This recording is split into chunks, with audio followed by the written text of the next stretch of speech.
Okay, I think I'll go ahead and end it there. That was Tom Petty and the Heartbreakers. Free falling. Hey, it's Wednesday, October 22nd. Wow, man, October just sped by. October's gone by so fast. Um, I guess because the government's still shut down, the government shut down. It's been shut down. I don't even remember how many days it's been shut down now. Is it 22? Is it 21? Did they shut it down on October 1st? I can't remember. It's been, I saw a graphic the other day. I can't remember if it was 1 day ago or 2 days ago. The government's been shut down, everybody, for like over 3 straight weeks. Is everybody dead yet? Okay. Because the government is shut down. This is one of the best things about the new golden age that the team behind Donald J. Trump is launching for America and really the rest of the world also.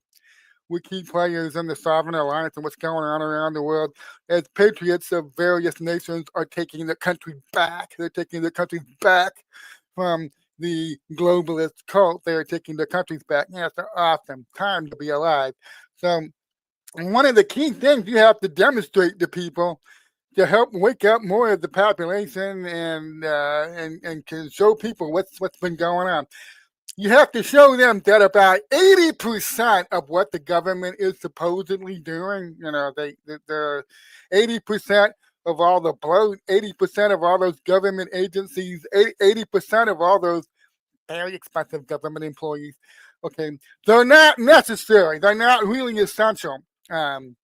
We've actually, I know I kind of, I upset people when I say this because they believe America has always been a free, sovereign, independent nation. And they don't want to believe that we've actually been controlled by a foreign entity for the last 100 years. They don't want to believe that. Okay. But we actually were not a free, independent, sovereign country for the last 100 years.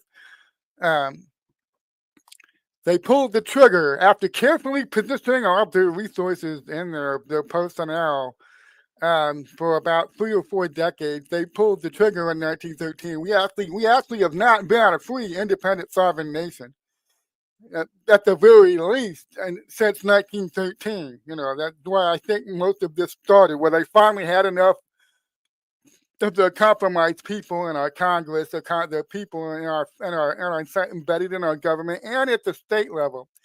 They felt they could pull the trigger on that and they could take America away from a constitutional form of government. And they spent 100 years expanding this fake facade government that they substituted for a constitutional government in 1913. And they've been expanding it and expanding it and expanding it, okay, for 100 years now. All kinds of things that the government shouldn't be involved in, like regulating education for the entire country. Department of Education should not even exist. Okay, and finally, after 100 years, we get a real president. I mean, other people may have tried. Other people may have had rebellious thoughts. Other presidents may have tried, but they either ended up dead or they ended up out of office. Maybe Nixon stopped listening to them. He wouldn't follow all the orders they were giving him. Same thing with Reagan early on, and of course JFK and McKinley and others who ended up dying in office, okay, because they wouldn't do what they were told. And we know they tried to prevent Trump from coming back. They tried to assassinate him in Butler last year. So we haven't had a constitutional government for a long time now. It was a fake. It was actually a monstrosity being run by a foreign entity who was hiding in the shadows, and they used puppets. Well, I call the U.S. federal government is like, up until Trump came back a second time, it was literally the USA affiliate of an international crime syndicate, okay? An international criminal syndicate was actually running our government from the shadows. And not until Trump gets in there and he starts demonstrating to them right to their faces. He's grabbing them by the neck if they're here, and he's rubbing it in there. He's building a new ballroom in the White House. Hillary Clinton's whining about it on Twitter. Did you see that? And they put this fake AI photo of I guess it's the West Wing of the White House being demolished, by a bulldozer. It's an AI. It's fake. So you can see the community note on Hillary Clinton's post. But he's finding numerous ways to demonstrate to this shadow cabal, this shadow government, the Luciferian cult, the Iron Bankers, the Deep State, the Blob. I mean, whatever your favorite appellation for it is. He's finding numerous ways to demonstrate to them, not your White House anymore, not your military. This is not your federal government. And pretty soon, I'm going after your state affiliates. I know it's not just the federal level where this shadow government, which is mostly a foreign entity, it wasn't just the federal level in Washington, D.C. These people have control. Oh, they have a lot of control in places like Chicago and New York City, Boston, Philadelphia, where Larry Krasner has been involved in some really vile shit. Again, surprise. LA, Houston, I mean, all of these big cities, okay, they have local affiliates of the shadow government. And they've gone in there and they don't just try to rig national elections, the shadow government I'm talking about. They don't just try to rig the big top elections for Washington, D.C. They want control down to the big county level, and they get it, okay.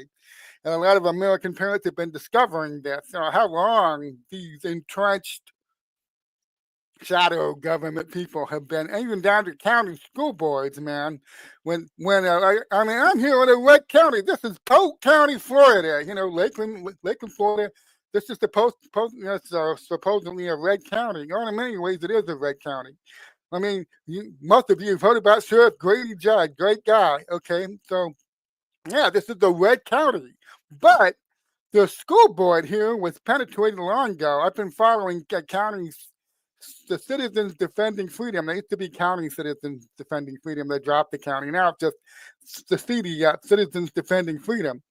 And they've been in a fight for over 2 years now to get some of these woke LGBTQ trans books out of the public school libraries where young children can check them out and read them. They've been involved in a 2-year fight at this point in a red county. Imagine how bad it is in some of these big blue counties out there.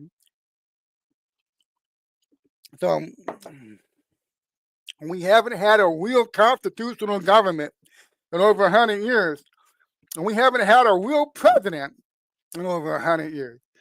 And this is when you have to understand, when Trump asserts himself by doing stuff like this, building a new ballroom at the White House. He's paying for all of this out of his own pocket. Did you know that? The 2 big flagpoles he put front and back, not your White House anymore, assholes. Okay. He's showing something to somebody. Somebody out there was watching it and they're getting mad. Oh, they're so upset. That used to be their White House. They used to control the people that lived in that house. They used to tell them what to do. They used to spin them around and point them where to go. And if they got uppity and they stopped following orders, well, they had methods and strategies for handling that sort of thing. Okay. And Trump finds numerous ways to demonstrate to them, hey, not your White House anymore. And the latest thing is he's building a ballroom out of his own pocket. He did the Rose Garden renovation, and you watch all the people out there screaming about that. Oh my God, this is horrible. This is terrible. He's renovating the Rose Garden. He's adding a new ballroom. Oh my God, this is terrible. This is horrible. And then he puts two huge American flags on poles in the front and back of the White House. Oh my God, how tacky, And there's the same people out there. You notice a pattern developing here? Okay. He's showing them it's not your White House anymore. This is not your federal government anymore. The shutdown is actually aiding him in what he needs to do, because this bloated leviathan of a monstrosity that had been incrementally foisted on the American people for the last 100 years needs to be tamed. It needs major surgery to cut about 80% of it. All right. And the government shutdown is actually helping Trump do this because he and Russ Vought are coming out and saying, yeah, now we can cut all kinds of programs. We can just end entire agencies that are redundant. You know, I've been planning to do this for a while, but the shutdown helps. The shutdown helps them to do this. And it's a beautiful thing. The beautiful thing when the government shuts down because it teaches people just how useless about 80% of the government is. Now, there's always about 20% it's doing that's vital, it's essential. You know, there are elderly people out there that need their Social Security checks, the military members that they need their paychecks. Okay, about 20% of it is vital and very necessary. Don't get me wrong. But what happened is when we got taken over in 1913, they finished, I'll put it that way, they finished their takeover in 1913. They immediately started adding and adding and adding and adding more, and then even more on top of that for 100 years. More services, more taxes to pay for those services, more agencies, more taxes to pay for those agencies. And here's what most people are going to realize. After what the American public was shown for the last 10 months, especially when Elon Musk was there and was leading the Doge team, and they went into the Treasury, and they went into the Social Security Administration, and they went into some of these NGOs like the Institute of Peace. Okay, they went in there and they showed. What did they show you? There's a massive amount of looting and money laundering going on. It boggles the mind. Massive amount of laundering and money laundering and looting, outright theft going on in our federal government. And our Congress was completely oblivious of any of this is going on. You were shown that. Okay, now, what do they, I showed you that first of all, a massive amount of money is being looted from our government every year. That's what they spent months demonstrating this to you. Now, what are they demonstrating to you? If we only need a government about 20% of the size that it currently is, if that's all the government you actually really need, two questions will occur to the public once they see this and they recognize this. Yeah, 80% of this government could disappear tomorrow and everything will work fine. Okay, now two questions are going to come up. One is, if we never needed this much government, why were we funding it? Why were we being taxed at such a level to fund this government that we obviously did not need it? So what's been going on here? And that's the first question that's occurring to people while they're watching this. 21 days it's been going on. Nobody misses it. Nobody really needs it. The essential services are still being done, but all that bloat, all that excess has been cut. Now, the first question that's going to occur to the American public is, why have we been paying this much in taxes? Why has it cost this much, supposedly, to run the U.S. federal government? Now, tie in what I just told you. Okay, what have they been telling you your entire life? Oh, you don't understand. It's so expensive. It's so expensive to run this United States federal government. You would not believe how expensive it is. We need to keep constantly raising your taxes to pay for this. We need to keep you living at a bare subsistence level so you can pay for the government. Sorry, all you taxpayers out there. I wish we could cut you a break, but we can't.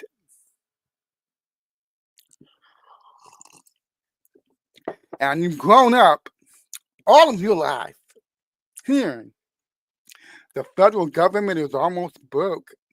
You're almost broke trying to pay for all this shit that they're supposedly doing. And they keep coming back to you, their hat in their hand. We need to raise your taxes. We're almost broke. We have to raise taxes again to pay for all the wonderful things that we're doing. Okay? Keep in mind now, you've been told this your entire life. What did you just discover this year? while they've been standing there, hat in hand, acting all these puppets now who work for the shadow government that I've been telling you about. All these puppets stand there in front of you with their hat in their hand saying, we're just going to have to raise your taxes again. We can barely pay for anything. What did you just find out this year? Thanks to Elon Musk and the Doge team. You just found out that hundreds and hundreds of billions of dollars are looted out of this government every year. Reconcile. We're almost broke. We're so sorry. We're so sorry we have to do this. But you're making a little too much money now. We have to raise your taxes to keep you at a bare subsistence level. Sorry. And besides, it costs a lot of money to run this government. You don't understand. It's so expensive to run this government. And the whole time, Thomas Massie and Rand Paul are over there pretending to be fiscal hawks, minding every dollar. Okay, you don't understand. It costs so much money to run this government, and we're being fiscal hawks, and we're trying to be good stewards of your money. Okay, but it's expensive, and we're running out of money. We got to keep coming up with more revenue. We're just gonna have to raise your taxes. Now, this is just the federal level. Now, this is just Washington D.C. What do you find out? What did you find out this year? Do you think people doing the freaking fiscal hawk act in Congress while they're doing that? Hundreds of billions of your tax dollars were being looted out of the Treasury, sent to all these NGOs to pay for God knows what. Nobody was keeping any receipts. Remember, Elon Musk says he went all the way back to 2000. That's only as far back as he went. He could not find a single spending request on many of these NGOs or any of these others. I mean, they literally turned down no request in 25 years, until he and the Doge team got in there and got into that payment system. And remember, the guy that was in charge of that fought them tooth and claw and ended up resigning because he knew what they were going to find. He did not want to give them access to that system. He was forced to do it, and he resigned and left so he wouldn't have to do it, and they got in anyway. So they were hiding all of this from you for decades of your life. It's so hard. It's so hard to pay for all of this. We're just going to have to take more off of you. We're sorry. It's the government costs so much, okay? And we're doing all these important, everything we do is vital. Everything is vital. We can't help it that we have to raise your taxes. Stop complaining already. You live in America. You have it so good. Stop bitching about your high taxes.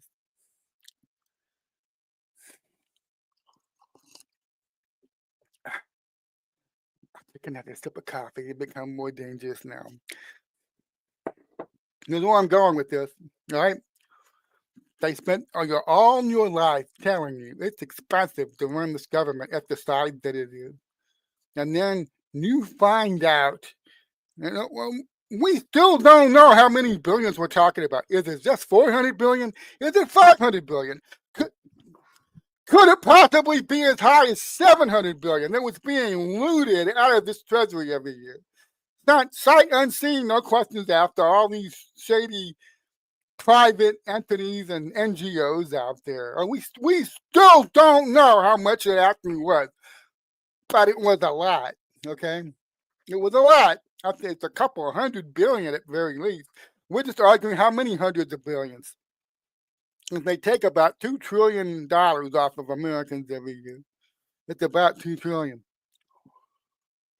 And they've been conditioning you to believe. Now, the federal government is very expensive now, because it's after they spent 100 years, running a fake constitutional facade government on it, run from the shadows by a foreign entity. Yeah, sure, it's very big and it costs a lot. But here's what people are waking up to. Remember the two questions I told you? These are the two things that the American public is waking up to. One, they spent their whole lives being told it's incredibly expensive to run all of this, okay? And their taxes to constant talk about raising taxes and maybe trying to give you, maybe we can give you a tiny tax cut and give you some relief. Okay, they're starting to realize what a massive gaslighting that was. Okay, and when you wake up and realize how much money's been looted, what's being looted out of our treasury for decades, decades. We're talking trillions of dollars here. They're constantly beating you over the head with the national debt. Oh my God! Oh my God! Look how heavy the national debt is right now. It just hit 37 trillion. I think 37 trillion last time I bothered to look. Oh my God! It just hit 37 trillion. We've got to come up with more. Now talk about cutting spending. Okay, all that shit. All that shit up there in DC where Team Red versus Team Blue, they're arguing over how to spend the money, whether they should raise taxes, whether they should cut taxes. It's all a puppet show. It's not real. It's not real. It's an illusion. So they're taking over $2 trillion off of Americans every year in taxes.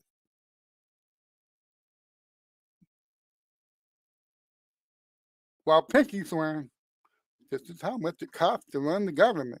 We have to do this. We don't have a choice. We have to take this much off of you. And then you find out, wait a minute, you've spent all my life telling me it costs this much to run the government. Now I find out that you set up all these NGOs out there and members of Congress and people embedded in our federal government whose wives sit on these boards and run these companies. You're sending hundreds of millions of dollars collectively together. This is hundreds of billions of dollars out there to these NGOs and for foreign aid with deals you've done with foreign countries.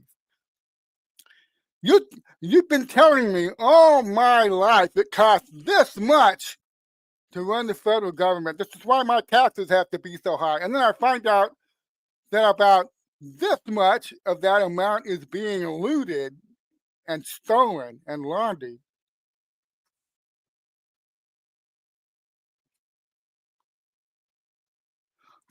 Fuck you people, okay? And I'm telling you, this is where it's going. This is where it's headed.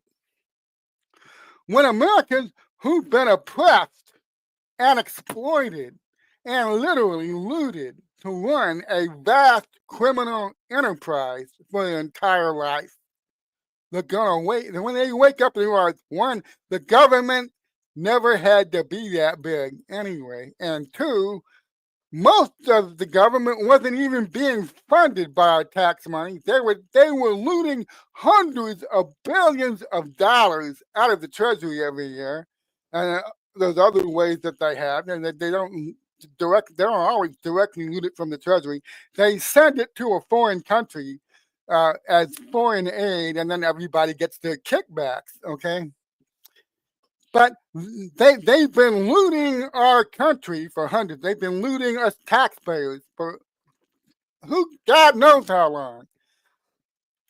You told us it cost this much to run the government.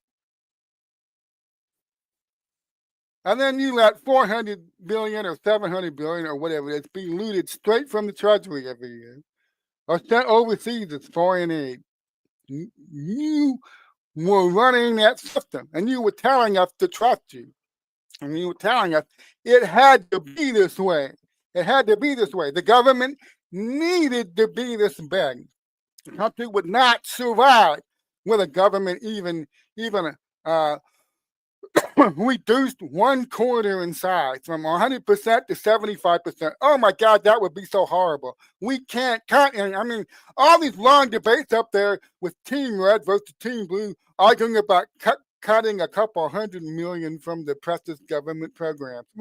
I grew up spending decades watching this shit, okay? And none of it was real. The whole time Congress was up there debating whether they should cut a couple million of the foreign aid to Guatemala or wherever. that are doing speeches on the House floor. These people are covering up for hundreds of billions of dollars being looted every year out of our right straight from the Treasury. Wow.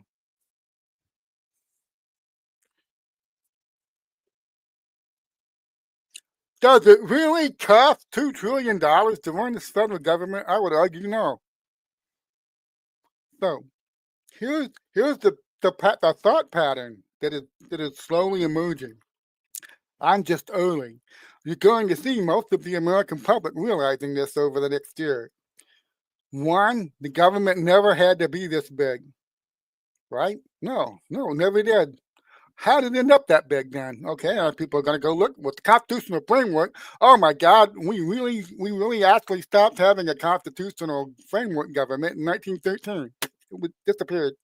Something else replaced it. Okay, so the government never needed to be this big. Okay, two, did it ever really cost this much to run that federal government when it was that size? And the answer that people are going to be discovering, especially as the criminal trials start, because right now they're just showing that hundreds of billions of dollars was looted out of the Treasury.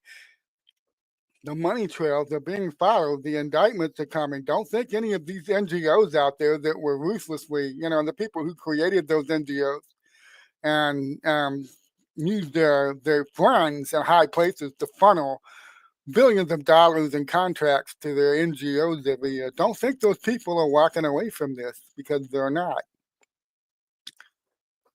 So over the next year, it's going to start to occur to people that the government never needed to be this big, and obviously did not cost this much to run this bloated, fat fuck of a government, because they were literally looting hundreds of billions of dollars from the Treasury every year that we thought was going to the government to run it, to help run it. It was actually being looted.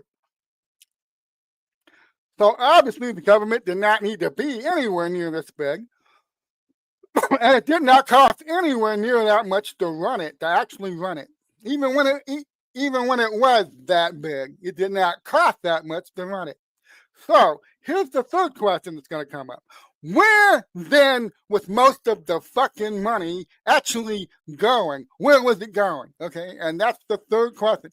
And you're going to see a lot of gaslighting. You're going to see a lot of people out there trying to throw up roadblocks and mental barriers and new programming to try to keep as many Americans as possible from having the train of thought I just laid out for you. One, how did the government get this big? It's obviously unconstitutional. Two, did it ever really cost what they've been claiming it cost to run this federal government every year, when they've been looting hundreds of billions of dollars, maybe up to 700? It might be $1 trillion. Who knows? We're going to find out. And they've been looting all this money. Obviously did not cost this much to run that bloated thing in the first place. So the third question, they're desperate to prevent anybody from asking this question. Where was most of the money supposedly going to run the federal government? Where was it actually ending up? Who was actually getting the money? They really don't want anybody having that three-step train of thought. The government's obviously too big, does not need to be this big. We could cut 80% of it and nobody would miss it. That's what the government shutdown is proving this, okay? 80% of it could be cut. Nobody would miss it.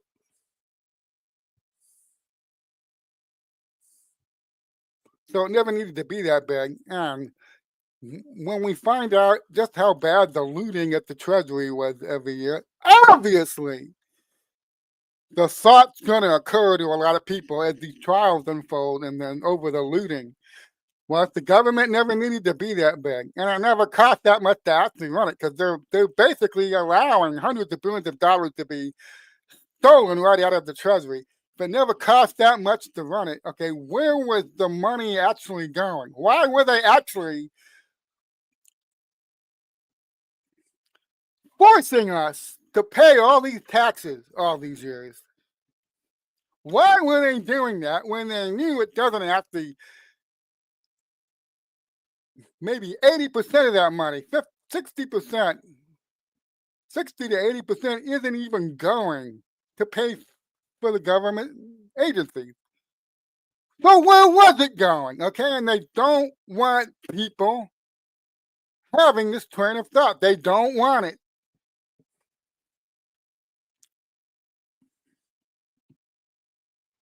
But they can't stop anything, okay? It had to percolate for a while, okay? You have, that's why what Elon Musk and the Dope team had, that had to happen first. You had to do that first. You had to pull back the curtain. You had to go into the Treasury and get control of the payment system. You had to go into Social Security Administration. It's all the funky shit going on there with the hundreds of millions and millions of fake Social Security accounts and all kinds of fake shit going on in there. Okay, and you had to do that. You had, I'm going to cut the money off USAID, all this shit going on. You had to do that first. You had to show people because the train of thought begins. Wait a minute. I've been told all my life the government had to take $2 trillion in taxes off of Americans every year to run this leviathan, this freaking huge federal government. I've grown up all my life being told it costs this much to run it. You mean to tell me while I've been paying my taxes and they've had their boot on my neck and they're always asking for more and more and more just to keep me scraping by, just to put bankruptcy. You mean to tell me they've been looting the Treasury out of hundreds of billions of dollars every year and it doesn't actually cost this much to run the fucking thing? Is that what you're telling me? Well, yeah. Yeah, that's what they're telling you. It actually doesn't cost that much to run it. It's set up the way it is to extract the maximum amount of revenue so a certain amount of it can be stolen and laundered. That is a criminal enterprise. It is. See, it helps if you think of the U.S. federal government before Donald Trump came back for his second term. It will really clarify a lot of things for you if you think of it as an affiliate of an international criminal syndicate. It will really help.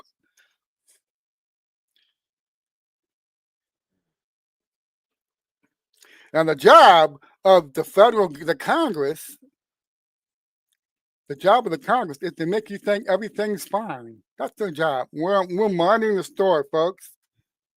Why do you think Rand Paul and Thomas Matthew are so particularly useless lately over the last 10 months? Why do you think that is?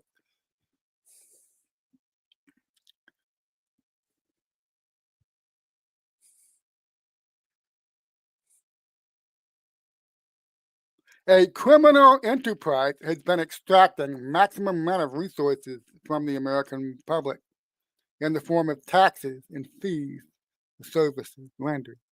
Because we need this much money from you to run this damn thing, okay? Stop asking questions. Just fork over the money, okay? Somebody pulled the curtain back. You've been shown. Two things.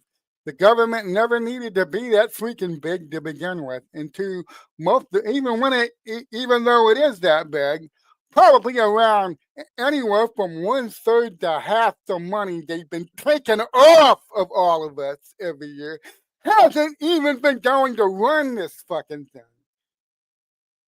They've been sending it to someone, or certain someones. I call them the Iron Bank. The Iron Bank. They've been sending the money to the Iron Bank.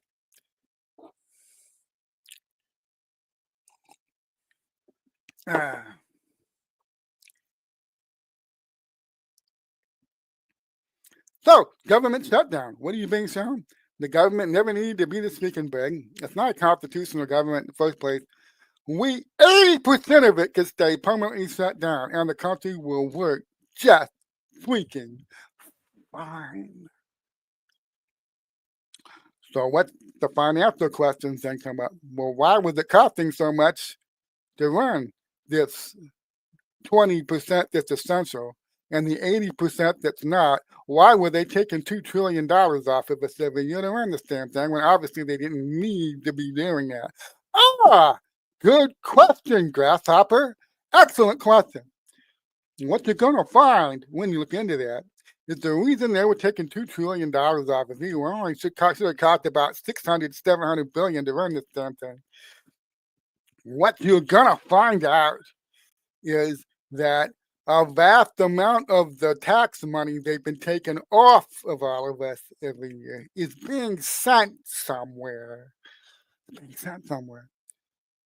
Now, I talked earlier the other day. I mean, this was the subject of my my stream on Monday.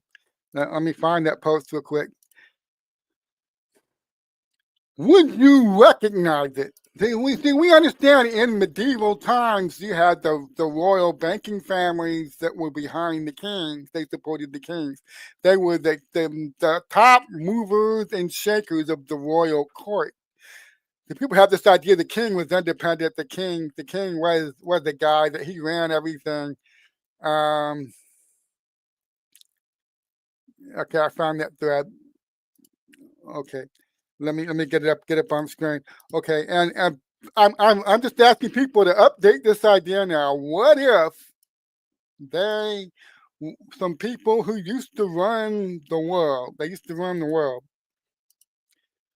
through the king directly. They were lending the kings vast sums of money, and they were getting the king and the kingdom in debt to themselves.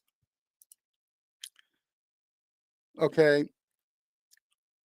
And they were doing that openly back then, right? They did that openly.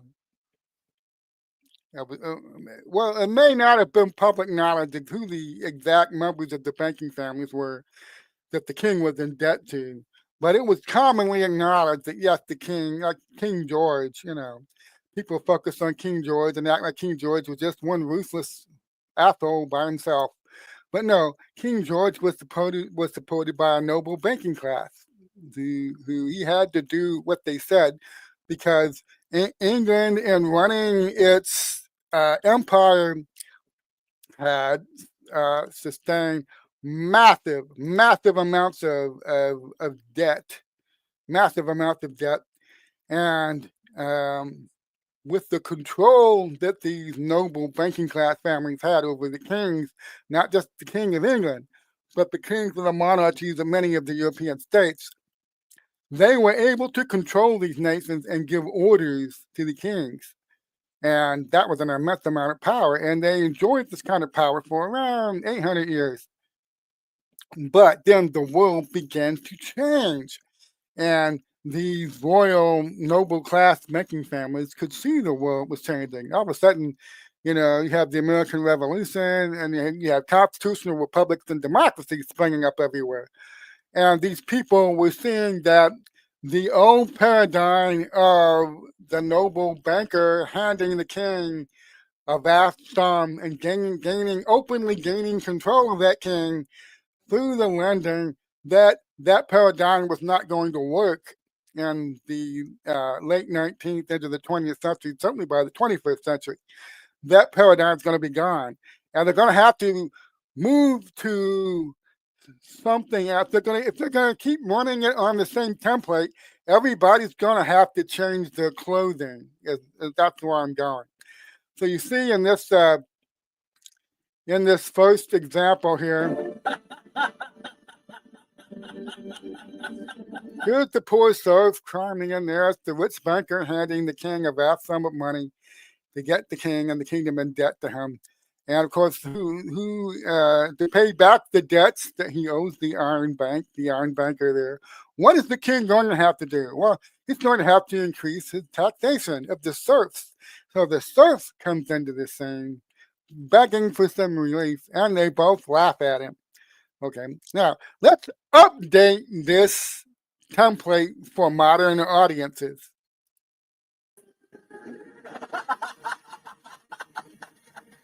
Okay, here is the modern day Iron Banker on the left. The national leader is on the right. Now you can look at this two ways. The iron banker is about to hand the national leader a very large sum of money, possibly to fight some type of war or military conflict with another nation on his border. And the iron banker is going to get control of that national leader and that nation. And they're going to start telling that national leader who's who and what's what, and they're going to start giving him orders. And meanwhile, here's the hapless taxpayer rising up into the picture. Because to pay back the debts owed to the iron banker, the national leader is going to have to raise taxes and keep the taxes going up. The more money he borrows, and believe me, he's going to keep borrowing more money from the iron bank, more money he borrows, the higher the debt gets and the more taxation is going to result. So here's where I'm going with that. Stop that screen sharing real quick. Okay, here's where I've been going with that. Our U.S. government has actually been the United States affiliate of a massive criminal international syndicate.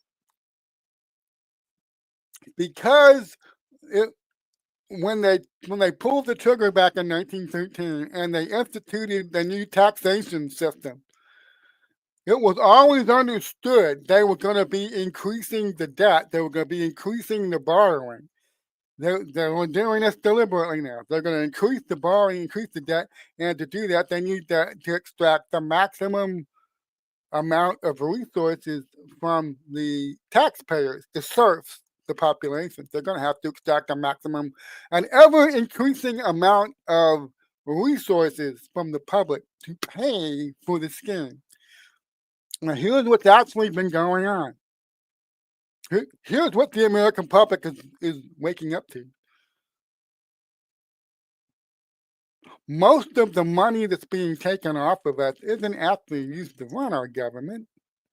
It goes somewhere else. And believe me, the people who are at somewhere else, they do not want us finding out who they are. They do not want us realizing that, out of $2 trillion that they take off of Americans. I'm sure all these corrupt people take their own cut. That might be, 500, 600 billion. But the rest of it goes to these people that are somewhere else. And they get enwrapped by probably at least half of it. They get at least half of it. So you have actually been living in a noble lord and serf paradigm. And they use your national leaders as puppets to extract the maximum amount of revenue from you so they can loot it. They can loot about half of it. Yeah.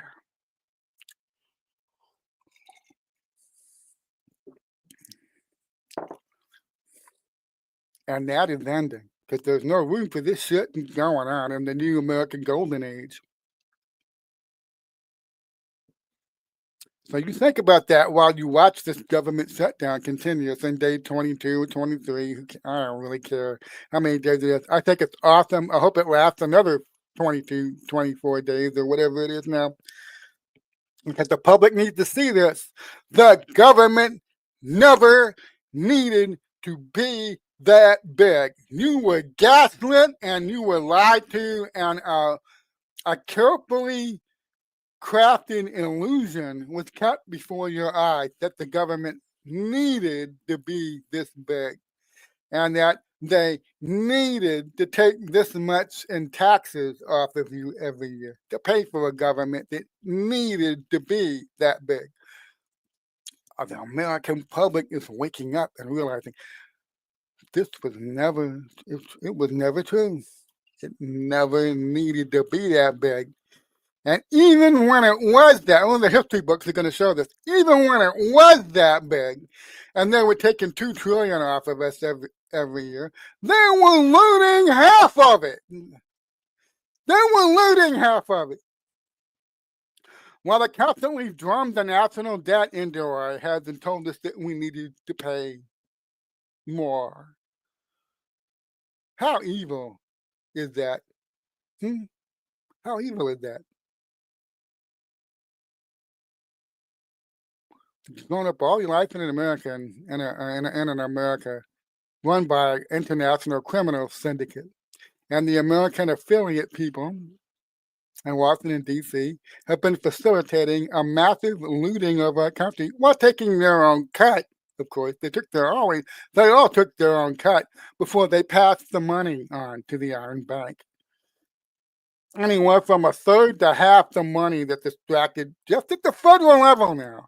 I'm just talking at the federal level, up to a third to up to half of the money taken off the taxpayers is stolen and laundered. And everybody's focused on um, the criminal indictments of Comey and Bolton and the one that's coming from Brennan and all these other goons involved in the Russiagate and the impeachment hoaxes and the selling of national secrets to foreign adversaries. All the focus is on that. But let me tell you something. If if you've been paying attention, you know what's coming. You know what's coming. They're tracking the money. They're tracking. They're gonna find out. Okay, they may only be able to track it for the last couple of years. I'm pretty sure in Trump's first term, without really telling anybody that they were doing this, certain measures were instituted, perhaps secretly, to begin tracking where hundreds of billions of dollars that were being looted out of the treasury, where that money was actually going. And when they're ready, it's like they've been waiting for the time to be right, waiting for all the assets to be correctly positioned, the right people to be in place to start doing the indictments for Russiagate and other political crimes. And get ready for the financial crimes. That's coming sometime in the next year. When they tracked where a lot of this money went and who got it. When they opened that door, I call it the Israel-Ukraine door. I call it the Israel-Ukraine door. When that door opens, man, whoa! A lot of people's entire worldview is going to come crashing down when the Israel-Ukraine door opens, because that's going to show people the scheme that the Iron Bank has been using to create. I get Q and the Q drops calls it the endless, and the Q team poses the question: how do you end the endless? And my suggestion to you would be, if you want to know how you end the endless, keep your eye on what Donald J. Trump and Jared Kushner are doing in the Middle East. What they have been doing. They started a lot of the processes that you're watching bear fruit right now. They started these things back in the first time, the Abraham Accords and other things that they did quietly, out of sight, until they were ready to roll them out publicly.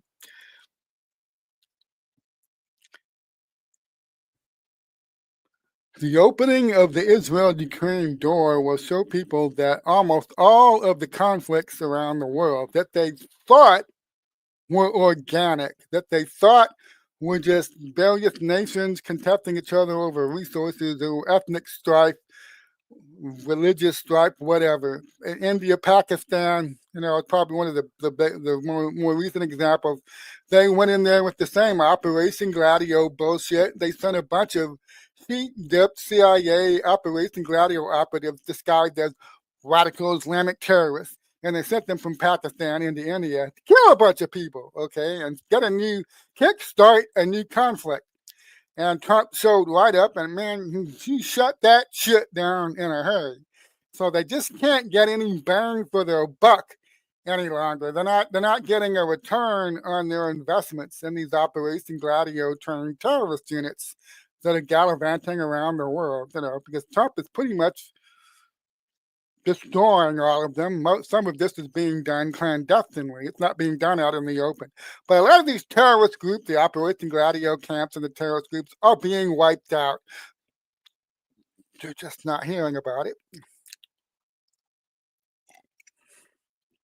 You're not hearing about it.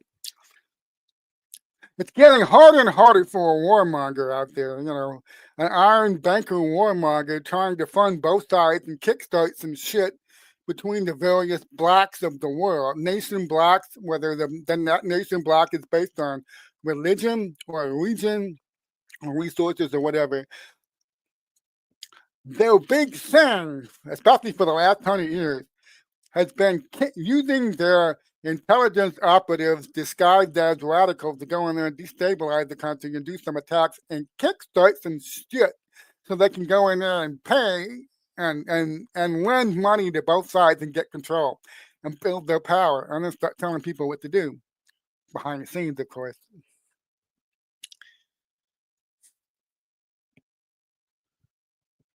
When the Israel-Ukraine door swings open and people see what the Iron Bank has been doing for over 100 years now, man, there's going to be no going back. No going back.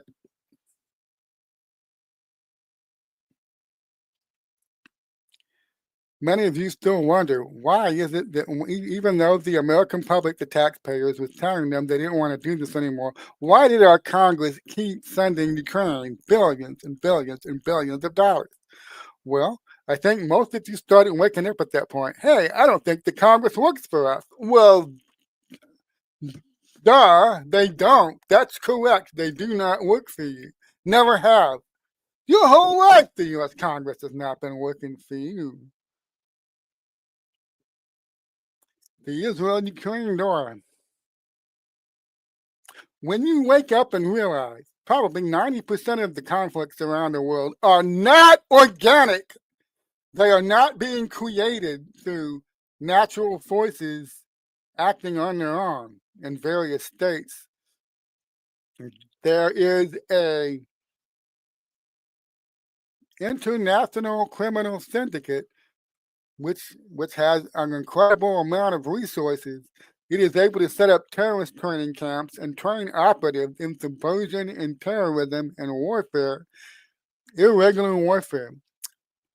And then they disguise these people as various different organizations, ISIS, MS-13, Trinidad Agua. They disguise these people, and some of the disguises are very colorful. Okay. And then they send them out to help to not just run criminal networks. They're sent out to do attacks so that the military-industrial complex, which these people also control, can move in there to solve the problem. This is exactly what the paradigm was, what they were trying to do yet again between India and Pakistan earlier this year. Take a bunch of CIA operatives, or I call it the International Intelligence Conglomerate. Like a bunch of international intelligence conglomerate operatives disguised as radical Pakistani Islamic extremists. Send them into India, kill a bunch of tourists, kill a bunch of Indian people there at a resort. They've done this before. They've done this many times before in the past. Kickstart a new, very profitable round of escalating tension between India and Pakistan. And what happens? What happens when they try the same old paradigm now that Trump is back and he's a real American president? He's not putting up with his shit anymore. What happens? They're trying to get the fire started, and here comes this son of a bitch, that golden-haired son of a bitch. Here it comes with a huge bucket of water. He puts it out. Well, shit. So that didn't work. So what they do then? Well, let's have Iran suddenly come within days of having a nuclear weapon. Let's use that threat to kickstart something. Because their agenda, and the more you study this, you'll discover these people have an agenda and they want to stick to it. Their agenda for this century called for World War III to kick off by now. So they're like, shit, All right, let's see. Let's see if our local Iranian affiliate can generate enough of a nuclear threat that we can kickstart World War III that way. An international intelligence conglomerate, which I don't know if you find it shocking or not. They run Iran, they run North Korea, they were running Vietnam. I mean, they run all of these. They run Taiwan, they run a lot of these states out there, nation states. They run a lot of them. They created many of them. They split North and South Korea for a reason. They split North and South Vietnam for a reason. When you understand what's been going on for the last 100 years, and you look at the massive amount of profits that people were able to generate off of North and South Korea, off of North and South Vietnam, off of Taiwan, foremost, splitting away from the Chinese mainland. You go and you look at how much money certain people have been able to generate for themselves. And that, I don't mean just by selling arms. I mean by lending money to both sides. You go look at the amount of profits and the amount of control, iron-fisted, got you by the balls control these people are able to exert because of that. You go look into that. You'll be amazed. So Trump put out the Iran-Pakistan fire. He's managing. They really thought they were going to get World War III, kick off World War III with Russia over the Ukraine thing. Oh no, Trump's not allowing that. So they're like, shit, let's go back. Let's have our local CIA Operation Gladio affiliate that runs Iran. Let's have them drum up a massive nuclear threat all of a sudden. Let's go back to that well and claim that Iran is just days away from a nuclear weapon and something needs to be done. Let's try to kickstart World War III that way. And what happens? I told people at the time, I guarantee you they did not want Donald Trump to drop a bunch of bunker buster bombs on the Fordow and the other Iranian nuclear facilities in Iran. They did not want that. They didn't want the threat to be instantly ended like that. They wanted to utilize it for something. Now, he just came in there and said, and he dropped the bunker busters and he robbed them of that threat. He robbed them of it. So, look around the world. What are the threats Israel's been facing for the last year that Donald Trump, what fires is Donald Trump putting out? He put out the Houthis. He put out Iran. Right now he's dealing with Hamas. And he's gonna put out the Hamas fire too. It's getting so the people who were behind the secular nation of Israel, who've been ginning up all these threats that country faces, has been ginning up all these threats and then selling arms and lending money to both sides and making a ton of profits. Okay, it's getting very hard for these people. They're facing a crisis. The very real crisis. What happens when Israel doesn't face any real threats anymore? What happens? When all the real threats are gone, the iron banking families who run the international crime syndicate will have a very real problem on their hands. Trump's about to end the Ukraine-Russia war. They didn't get hardly anything they wanted out of that. They had an agenda for that.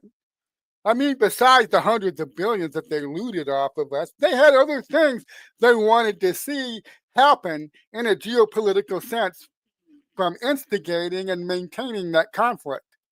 They didn't achieve any of them, really. Now, Trump is about to take Hamas off the table. Hamas won't be a threat anymore.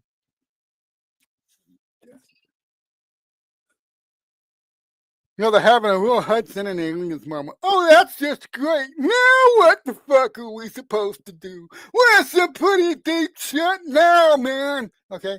And they're starting to freak out. They gotta get something started somewhere. Keep the money going.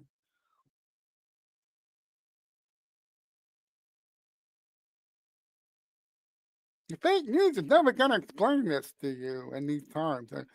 Team Hamas versus Team Israel. Pick one. How about no? I'm on Team Humanity. I'm not on Team Israel because I understand who controls the secular nation of Israel.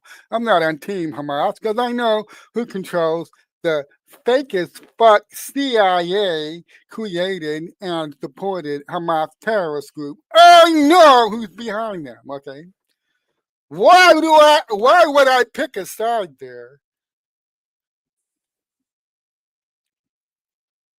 I'm on the side of the Israeli civilians who've been massively oppressed and ruthlessly exploited by their own government.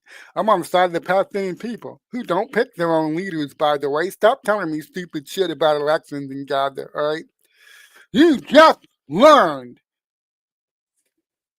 5 years ago all of our elections are fake and gay.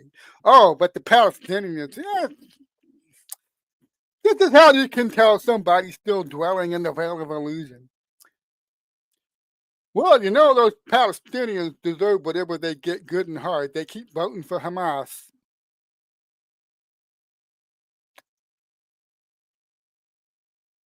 I can tell you haven't really, no, you, man, you really missed the boat on that one. I did a post the other day. I'm talking about how if Mandami wins, he's gonna win. You know he's gonna win, right? He's gonna win mayor of New York City, and I'm telling people, you know, I'm great watching this because the political press have to cover this as if it's a real election, as if New Yorkers are gonna turn out and vote for this guy in overwhelming numbers, as if the election is real. And some people in my comments saying, "Yeah, it's New York City. They deserve this. They deserve whatever's gonna happen to them." I'm like, man. You talk about not understanding the point I was making. You see, that's neocon. I can tell you're still watching too much neocon media without spitting the seeds out. Okay, you're still watching too much neocon media because what is neocon media constantly trying to program you to believe? Team Red versus Team Blue is real.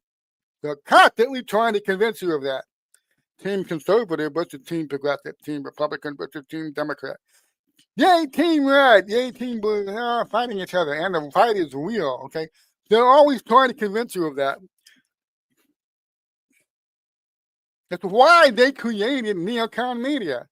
And as Madami rises, organically, of course, Madami rises, because they rigged the election long ago during the primaries. Way, way early, they rigged it. And as Madami organically rises, okay, in the polls.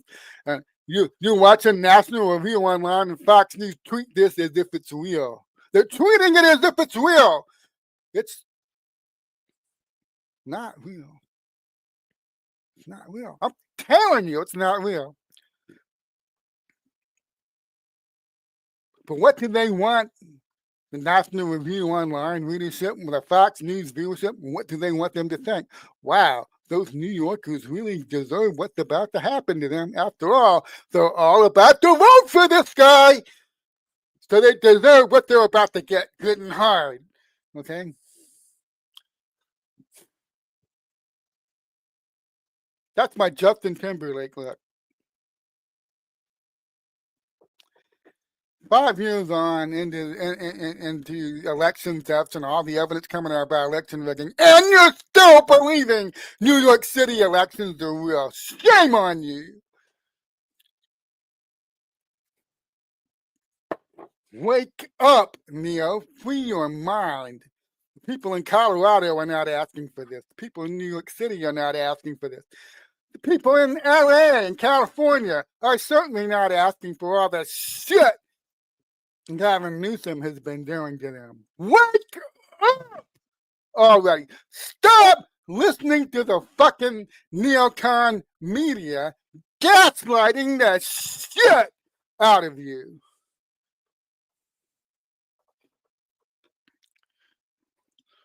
Our elections are not real. They are fake and gay to an almost unbelievable extent. Oh, but those New Yorkers deserve this. It's real funny what they're about to do to themselves. That's National Review Online talking there. What a bunch of stupid shit. See, people are trying to gaslight you every day, trying to get you to buy in. They're presenting a thought pattern to you and they're asking you to buy in on it. And I'm hoping at this point, with the Great Awakening being where it is. I mean, obviously, the Great Awakening is having a lot of success because Donald Trump is back in the White House, and because the public he has enough public support, he can do some of the really radical and amazing stuff he's been doing for the last 10 months, and hopefully he will continue to do. So the Great Awakening is having a lot of success, but man, I read my feed, sometimes I just want to cry and shake my head because I can see so many people out there are still wandering in the dark. They still think elections are real. They still think people in New York City want a literal lunatic communist for their mayor. They think that Gavin Newsom must have some wide level of support. Oh, and here's something else that I've been meaning to bring up about social media and how it shapes their perceptions of things. Half the people that you're engaging with on social media, when you engage in the comments, they're not real people. You think they are, but they're not. They're AI generated bots.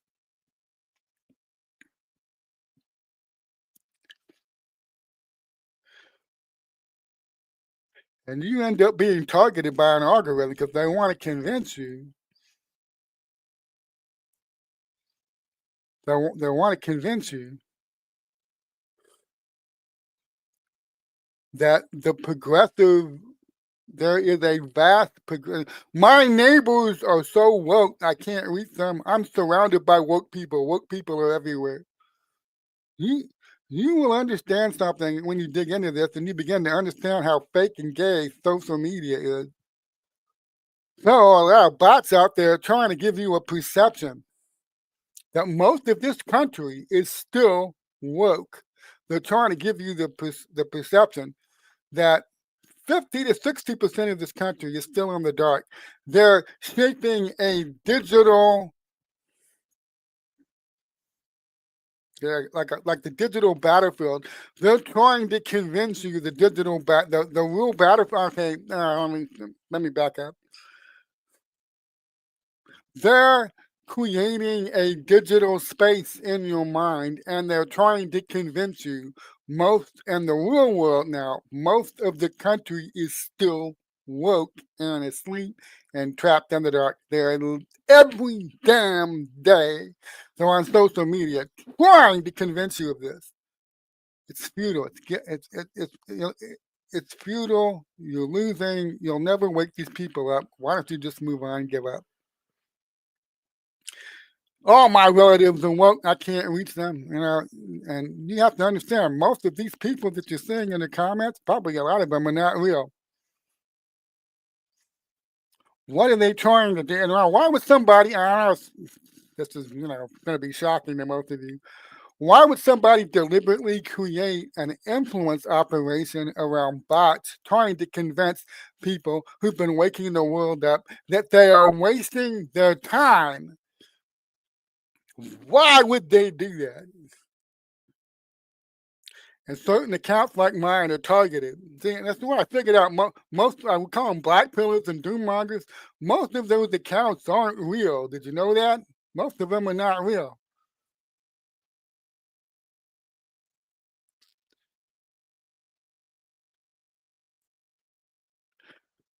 So if you're engaging accounts like that, you are literally talking to a bot. You're talking to a person who doesn't exist, trying to convince them that the Great Awakening is winning, and more people wake up every day. It took me a while to realize that this was not organic. A lot of what we call doom blackpilling and doom mongering is not organic. I got to look at some of, especially when they busted that thing near the UN with that thing set up with thousands and thousands of phones, to send out messages. The AI has gotten really good. It's gotten really good now.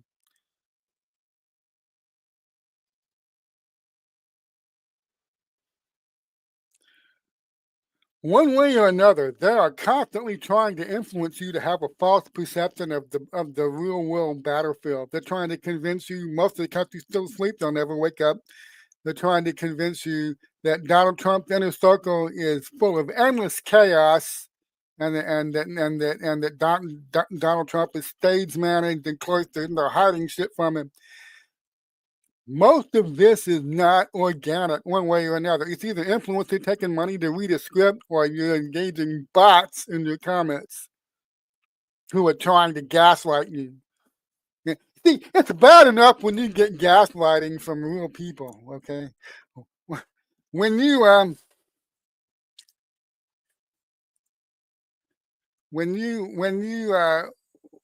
when you go from being gaslit by a social media influencer who's taking money to read a script to you to engaging bots in your comments so the bots can try to gaslight you, that's a very humorous situation.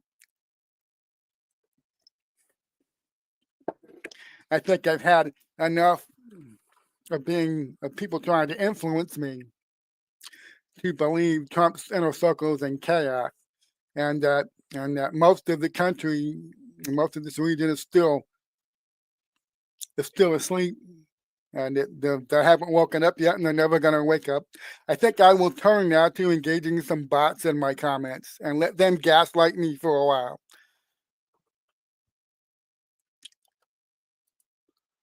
But no, people, New York City is not about the vote for a guy who comes out and literally keeps clearly displaying he is a communist socialist lunatic. And what's neocon media out there? I'm watching Fox News do it just all day yesterday.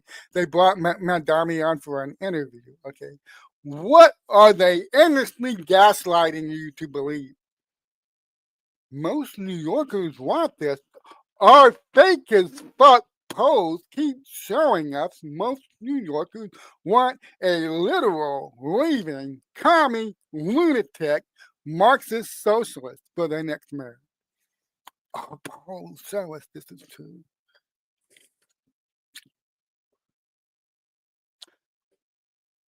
Some of you have suspected for some time now that most of the political news coverage you watch is fake and gay, but you haven't gone all the way with it yet. You haven't gone all the way with that yet.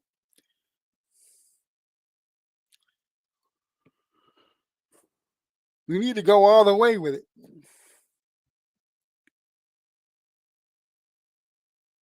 See, what are they about to show you with Justice Thomas does what I think he's about to do with the Voting Rights Act, and how the Democrats, the Democrat wing of the Uniparty, has been viciously abusing the Voting Rights Act to carve out all of these tiny as shit districts in these states and create themselves numerous new House seats. If Justice Clarence Thomas does what a lot of people and the other members of the court, if they vote, 6-3, 5-4, or whatever it is, to undo what the Democrats have been doing with their funky gerrymandering for decades. You see, the Democratic wing that does all the crazy shit, the one that gets out there to do all the crazy stuff, that hasn't really been a surprise. That hasn't really been a national party for decades. It hasn't. They've been faking it. They've been faking it. And I would suggest to you that a lot of these accounts you're encountering on social media that are constantly trying to browbeat you over the head and gaslight you with just how woke so much of the country is, they're fucking with you. They're not real, and they're fucking with you. Gaslighting is the only thing they've been able to rely on for some time now, and you're going to see the gaslighting get more furious as they suffer continued setbacks. Now, we're aware, okay, people were focused on the deportation thing and how that was going to affect the number of House seats that Democrats have, because they were able to keep the citizenship question off the census in 2020. they were able to count everybody. And of course, this makes sure that Democrats keep a bunch of the seats they had gerrymandered and created. They got to keep them all and add to them even. They got some new House seats because they got to count the 20 million or whatever it was that they let in by 2020. And then, as we are all very well aware, starting in 2021, Biden threw the border wide open. Biden or whoever that was threw the border wide open and let in another 20 million more, whatever that was. There could be 40, 50 million illegals in here, right? Who knows? And so they're desperate. They make sure these people get counted in the next census so they can hang on to all these seats. That's why they let them in. There's other reasons also, of course, because of voting and the elections and stuff like, and of course, because it's an actual replacement migration and they want to replace the American blue collar working class. They are literally importing a new slave class from overseas to replace the blue collar white American worker and the black blue collar American worker and Hispanic blue collar American worker. These guys it's not a racial thing. They're going to replace all the American blue collar workers, whether they're white, black, Asian, Latin, or whatever. They don't care. Their goal is to replace us all and bring in a new slave class that will work for far cheaper. You're seeing why do you think the national spotlight, despite some people's frantic attempt to get the spotlight off of it, why do you think the spot in the national spotlight is on the trucking industry for the past couple of weeks? The fact that they let in thousands and thousands, okay, they just didn't let in millions and millions of illegals. They've been handing out thousands of commercial driver's licenses to guys who can't even speak English and read the freaking road signs. Why? Well, I would suggest to you that is because these guys who can't speak English will work for anything and they will not have to be paid any benefits.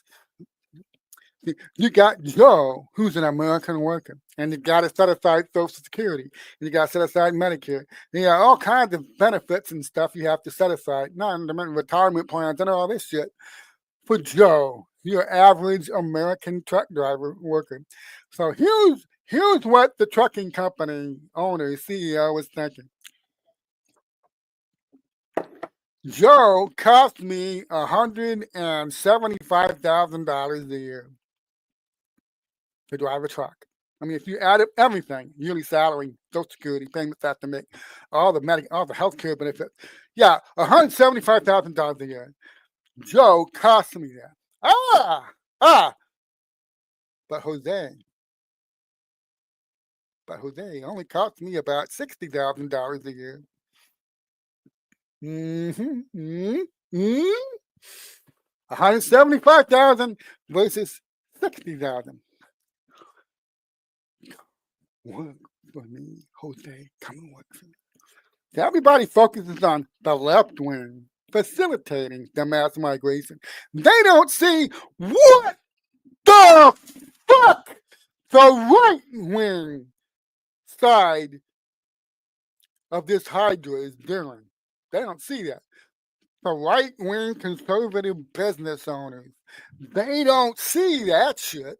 They just see the stuff where the lefty guys, the lefty side of this, the artificial lefty side of it, is throwing the doors open and using the NGOs to bring the millions in here. The public is only now starting to wake up to the fact, wait a minute. How are so many of these illegals getting jobs and literally replacing American workers across an entire freaking industry, even in our red states? How are they accomplishing this? Grasshopper. Excellent question. How are they accomplishing that? You think this is just a left-wing thing? Boy, you are still in the veil of illusion. You still don't understand what we're facing.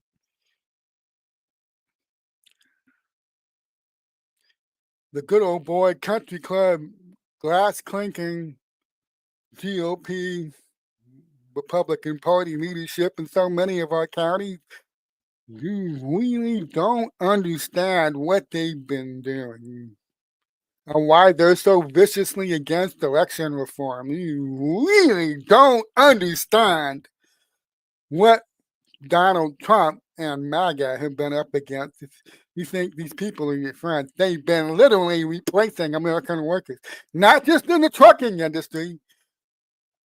In their pursuit of profits, they've been replacing American workers across all kinds of industries, poultry farms and shit like that. I mean, they go in there and they raid a place, and in fact, 80% of the workforce is illegal. You are being shown something. Are you paying attention? So this is why the focus is on the trucking industry officer. Wait a minute. How in God's name is it even possible that thousands of illegals who can't even read, write, speak English are driving these massive trucks? They were given licenses by various states, mostly California. There's a lot of attention on California for doing this sort of thing, but there are other states also. How is it even possible that so many of these guys that are illegals that don't even speak or read English are being handed a CDL, and they're climbing into these trucks and being hired by these trucking firms, and they're on our roads and they're literally freaking killing people? How in God's name is this even possible? So something's being surfaced for you to pay attention to. This isn't some left-wing NGO fomenting a caravan from Guatemala and making sure that it reaches the border, and then all these people have buses and plane tickets to fly all across the fruited plain and be resettled. That's only half the spectrum. Lift up your eyes and see the other half of the spectrum. Where are most of these people going? Who is employing them? Who is replacing American blue collar workers with these new arrivals? Who's doing that? And when you figure out who it is that's been doing that, you understand why I have nothing but contempt for people like Ted Cruz and Thomas Massie and Rand Paul and all of these other fakers in our Congress. I have, because they're all connected to the GOP, good old boy country club, Chamber of Commerce types that take over once the left side of the spectrum gets all these people in here. It's the Chamber of Commerce GOP types, the solid, dependable business owners that are taking it from there. And you wonder why MAGA had such a tough road to hoe. My friend Tracy Baines got elected to the Horry County chair a couple of years ago. Nice, solid, red, conservative South Carolina. She didn't even last a year in that job when she figured out who these people were who ran the GOP party there in South Carolina, because they were a MAGA. Horry County was full of MAGA people. The GOP state party chairman actually called the Horry County Republican Party a leper colony. I have no idea how bad it is out there.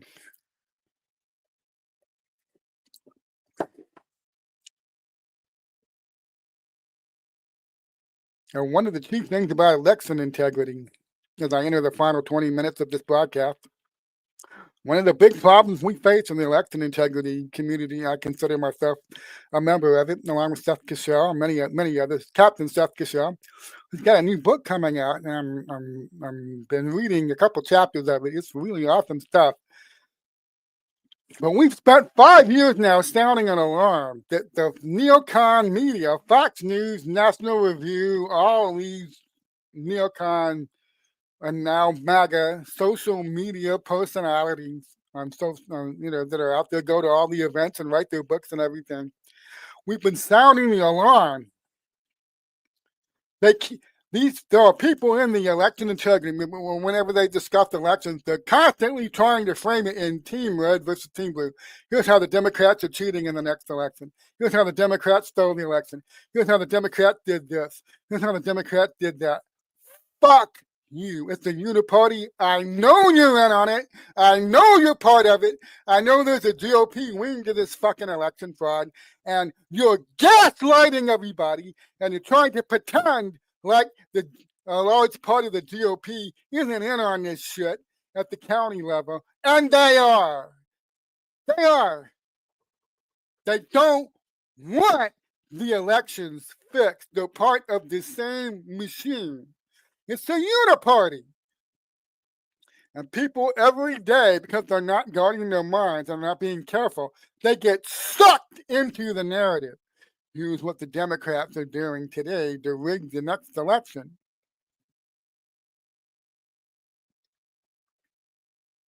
I've seen what happens. See, early on, we were all naive. A lot of us election integrity people, except Michelle, Tracy Baines, all these other people out there that knew what happened and that election was stolen in 2020. We didn't understand the process yet about a lot of it. We found that out in subsequent years in our research and our reporting. But we knew they just stolen the election. And early on, we were very naive. We thought all we had to do, because we were falling for the gaslighting, all we have to do is show the GOP leadership in our counties how the Democrats are stealing and rigging the elections, and it will change. We spent 4 years being kicked in the teeth by the people that we thought were going to help us expose election fraud and election rigging. They weren't interested. As a matter of fact, many of them at the county level, in South Carolina, in Texas, in Arizona, in Georgia, and even in Florida, made it very clear they wanted us to go away and stop rocking the boat. And that's when you start to realize, wait a minute. You mean this? It isn't just the Democrats that are rigging our elections. Duh! Hello! I mean, yes, I admit I was very naive when I started this journey. It's part of my journey into election integrity in November of 2020. I was very naive. But suddenly, and I had it hammered into my head over and over and over again by 2022. This is not just the Democrats. You better wake up to that. And you better realize when Fox News and National Review Online and a lot of these top, very popular $1 million follower MAGA social media people that you follow, who you allow to frame the news for you every day, you better realize what they're doing, how they're gaslighting you.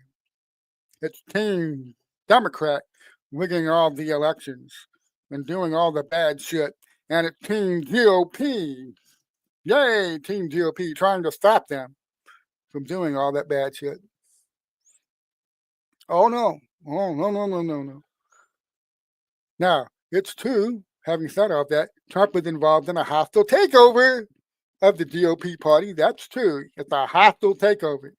And he's not finished yet. I don't believe he'll finish this hostile takeover until around 2029. And I have reasons for believing that, and I'll tell you that in another broadcast. And we got about 20 minutes left. And there's another subject that I need to get into really before I end. But look, the people are constantly trying to frame the news for you. It's Team Election Rigging Democrats versus Team Election Integrity GOP. And that is a false construct. That's a false construct. And they're constantly trying to sell it to you. Damn thing. And you need to guard your mind. Other people are trying to program you. Constantly trying to program you and gaslight you. And you need to recognize when they are doing that. So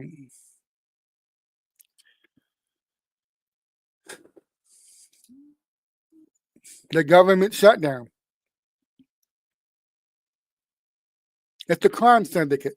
Trump is literally exposed. He spent the last 10 months exposing the American affiliate of an international criminal syndicate that is over 100 years old. He's been slowly prying their fingers off of the levers of power and control here. He's not done yet, but he's making progress. He's made enough progress that they could start rolling out some of these indictments. But he's not finished yet. And the American public is constantly being forced to ask the right questions. What questions is the American public being forced to ask itself watching the movie or the show or whatever you want to call it? Yeah, did the government ever really need to be this big? Well, no. Yeah, did the government ever really have to cost this much to run it, even when it was that big? Well, no. Well, if they were looting all of this money out of our treasury every year, probably over $400 billion at the very least, $400 billion. If that's all that they were, if that's what they were looting, then yeah, obviously it did not cost that much to run the federal government when it was that big bloated size. So where's the money actually going? And the other questions that they're being forced to ask because of the trucker thing. How is it that so many business leaders who probably aren't, left-wing commie Marxist socialist scum, how is it that so many American business industry leaders are hiring and literally replacing American blue-collar workers with illegal aliens, illegal immigrants? How is that possible? That's a very good question. People need to keep asking it. What about the question on the drug war? Have we ever really had a real war on drugs in this country? Well, I would say no. Only not until recently do we have a real war on drugs. And you got pay attention to who's most loudly screaming for Donald Trump to stop what he's doing, go back to the old war on drugs. Stop the real war on drugs and go back to the methods and techniques in the old war on drugs, where our military just watched all this shit sail right by and didn't do anything. So the war on drugs thing. What's another thing the American public's being forced to ask questions about? How about the crime thing? How about the fact that violent crime, a literal revolving door, cashless bail justice system has been created in many of our key cities and counties. And they literally, a guy with 30 freaking arrests, 10 or 12 of them for very violent crimes, keeps being let go over and over again. Okay, so now the country's starting to question, being forced to ask the question because Trump made a demonstration in Washington D.C. He's making it in Chicago. He's making it in Memphis. He's made it very clear he's about to make it in other cities too. If they could stop this crime, why haven't they done it? Why do they keep letting these people go? And they're going to literally be forced to say it's money. We don't have enough money to hold these people. Remember what I told you about how much is being looted out of our treasuries in Washington, D.C.? That's not the only. Let me show you how greedy these people are. That's not the only place they've been looting. A lot of these big cities are extracting maximum resources at the state and county level from their citizens. And a lot of that money isn't actually going to run the local government either. So where is it going? But you have a literal revolving door justice system where a lot of these hardened violent criminals, or their mental cases, they're poor shuffling zombies, who mentally they have problems, and they're being allowed to live on the streets, shuffling around. You see them every day in places like Portland. Okay, why are they allowing this? And they're being forced to say, we ain't got no money. Okay, hold on to that thought. Within a year, people are going to realize how freaking ridiculous it always was for them to be saying they didn't have any money to locking people up and keep them locked up and do their jobs and provide for the public safety. So what he's doing on is what Donald Trump is doing, it's a literal make American cities great again tour that started in Washington, D.C., and now he's taking it to Chicago, and he's taking it to Memphis. Okay, it's a literal make American cities safe again.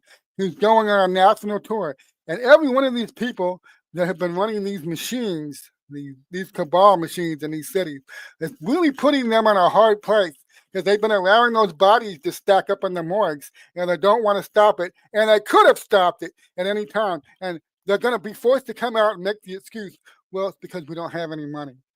And right after they get done making that excuse, Donald Trump is going to expose it all. Okay, he's going to show people actually money. They've had plenty of money, and even that's not the real reason they've been allowing it. He's going to show them why it's going to show the public why they've been allowing all the crime. It's for control. A fearful public is more easily controlled. It's more easy to program. People who live in fear are more easily led along to believe certain gaslighting bullshit. I'll put it that way. They need the fear. They need the crime. That's why they've been doing it. Trump is going to demonstrate this now.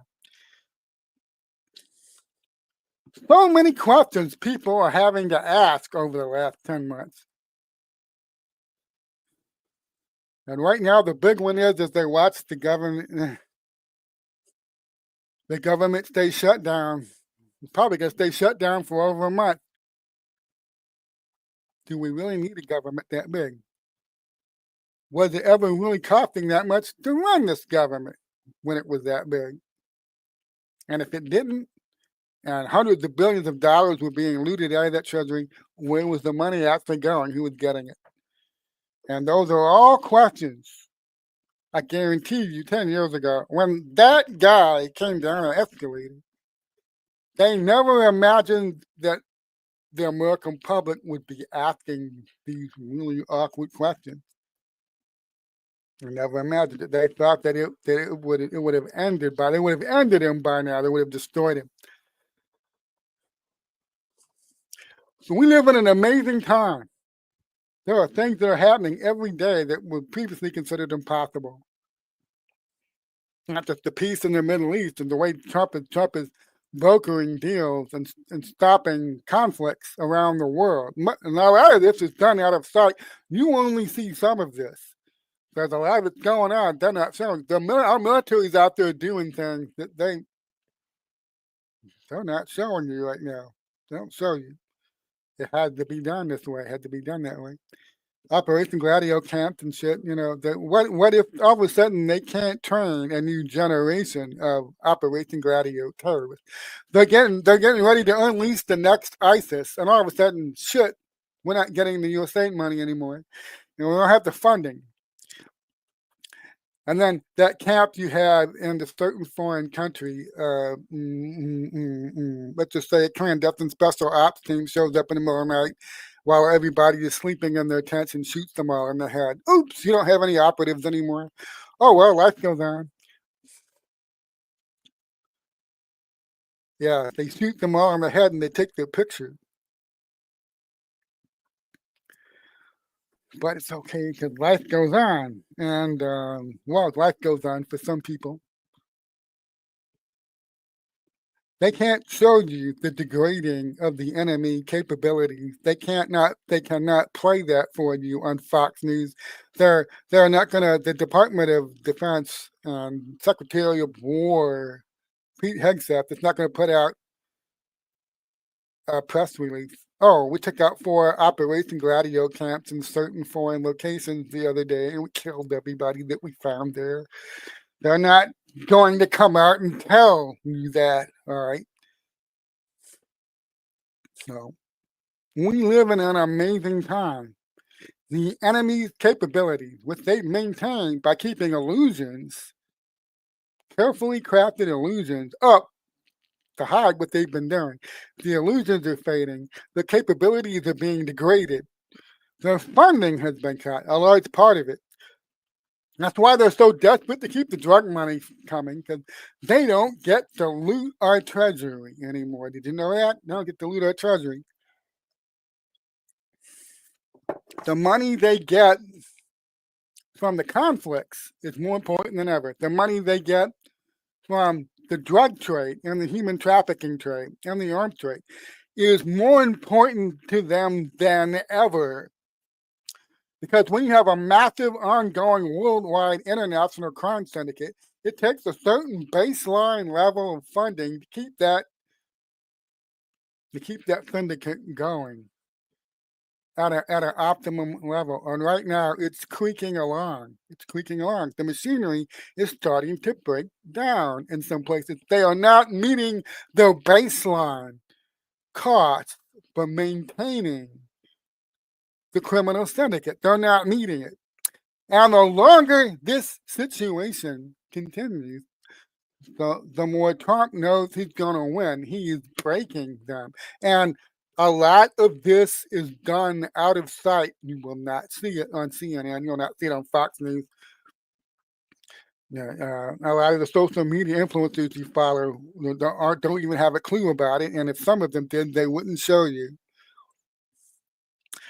So to get ready to close with the last 5 minutes, I don't talk about, I'm just like a guy. A lot of people do a big, intricate show, and they have videos, and they have charts, and they do graphs and pictures.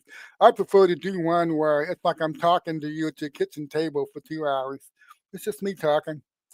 And I have time all day to sit around and research things and study what's happening in the world. Because I don't have a 9-to-5 job. I don't have to work 40 hours a week at a real job. I think it's how some people would put it. I don't have to work 40 hours a week at a real job. So I have time to do stuff like this. And my brother's recently in the hospital, and there's things going on. And I've talked about how I'm supported mostly by my Substack. And we know that Durham seems to have disappointed everybody 3 years ago when he finally shut down. I mean, a lot of people abandoned any idea of Durham or his evidence ever accomplishing anything. Years ago, even before that election was stolen from Trump in 2020.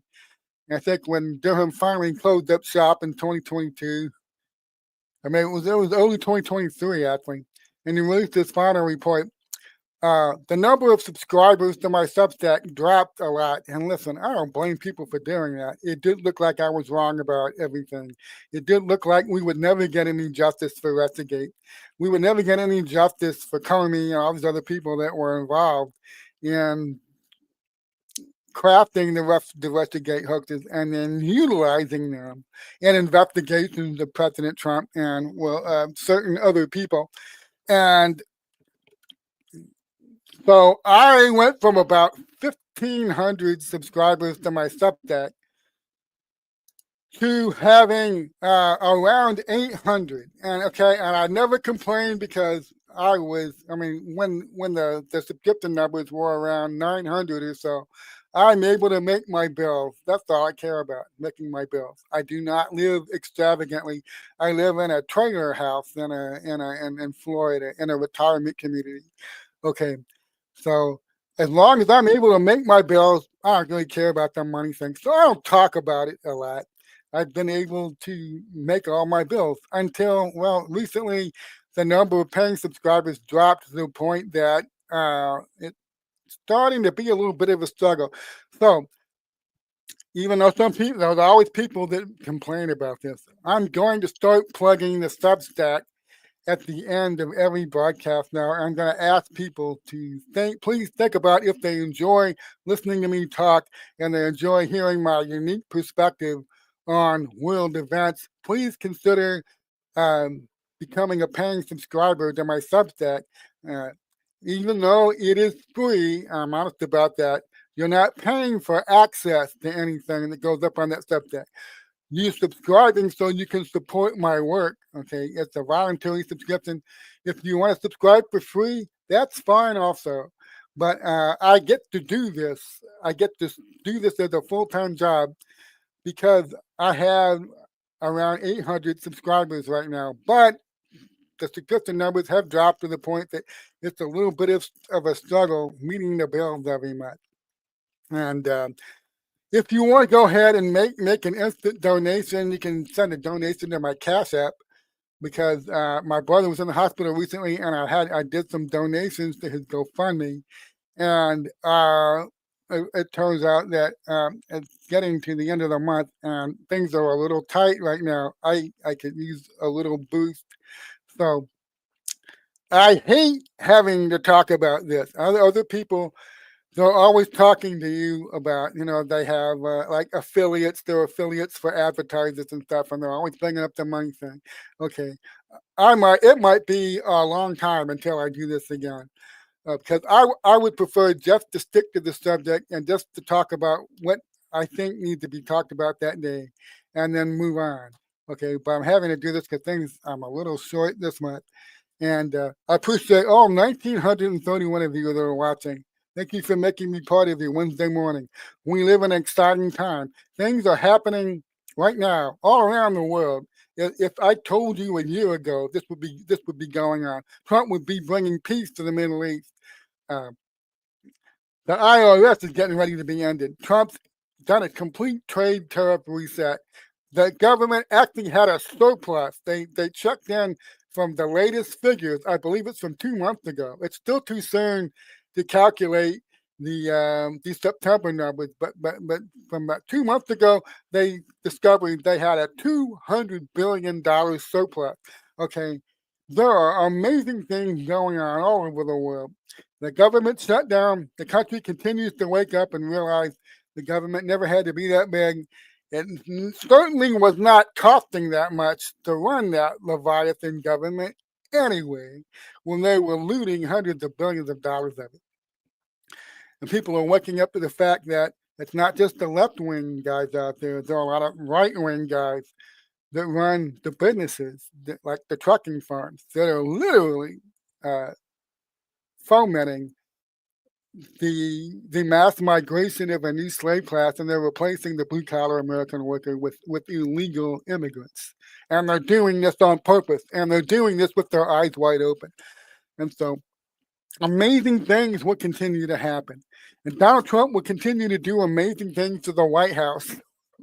And putting in a new ballroom. I hope I get to visit it someday, to visit the ballroom and walk in there and know that what an amazing time that was when Donald Trump was proving to that shadow government it wasn't the White House anymore. And he was changing everything around, and there was nothing they could do to stop it. So enjoy the rest of your week. I'll see you all on Friday morning at 10 a.m. And God bless you, and have a great rest of your day.